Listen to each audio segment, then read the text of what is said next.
ಉಚಿತ ವಿದ್ಯುತ್ ಮೇಲ್ಛಾವಣಿ ಯೋಜನೆ ಬೆಂಗಳೂರಿನಲ್ಲಿ ಹೆಚ್ಚಾಯಿತು, ಇದಕ್ಕೆ ಬೇಡಿಕೆ.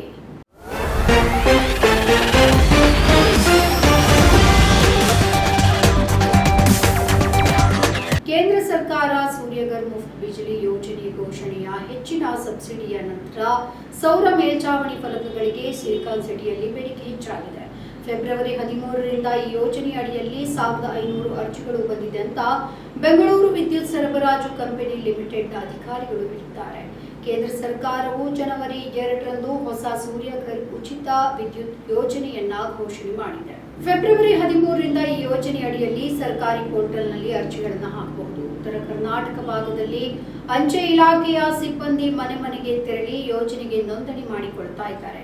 ಹೆಚ್ಚು ಸಬ್ಸಿಡಿಗಳು ಲಭ್ಯ ಇರುವುದರಿಂದ ಹೆಚ್ಚಿನ ಜನರು ತಮ್ಮ ಮನೆಯ ಮೇಲೆ ಸೌರ ಮೇಲ್ಛಾವಣಿ ಪ್ಯಾನೆಲ್ಗಳನ್ನು ಹಾಕಿಸಿಕೊಳ್ಳಲು ಬಯಸಿದ್ದಾರೆ. ಸೋಲಾರ್ ಎನರ್ಜಿಯನ್ನು ಬಳಸುವುದರಿಂದ ವಿದ್ಯುತ್ ಉಳಿತಾಯ ಆಗಲಿದೆ.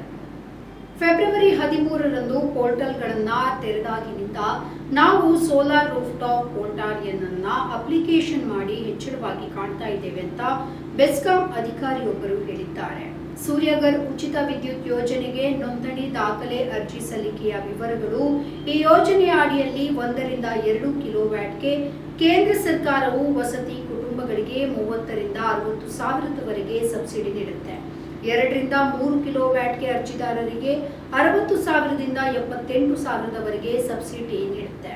ಹಾಗೆ 3 ಕಿಲೋವ್ಯಾಟ್ಗಿಂತ ಹೆಚ್ಚಿನವರಿಗೆ 78 ಸಾವಿರಕ್ಕಿಂತ ಮೇಲೆ ಸಬ್ಸಿಡಿ ಇರುತ್ತೆ.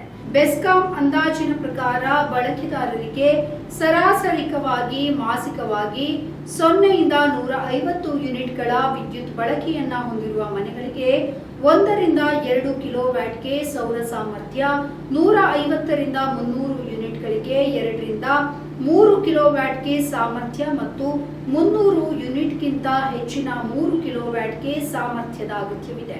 ಇನ್ನು ಸೋಲಾರ್ ಪ್ಯಾನೆಲ್ಗಳನ್ನು ಹಾಕಿಸಿಕೊಂಡು ಹೆಚ್ಚು ಶಕ್ತಿ ಉತ್ಪಾದನೆ ಆದರೆ ಬೆಸ್ಕಾಂ ಕೂಡ ವಿದ್ಯುತ್ ಖರೀದಿ ಒಪ್ಪಂದದ ಅಡಿಯಲ್ಲಿ ಇದನ್ನು ಖರೀದಿಸುತ್ತೆ.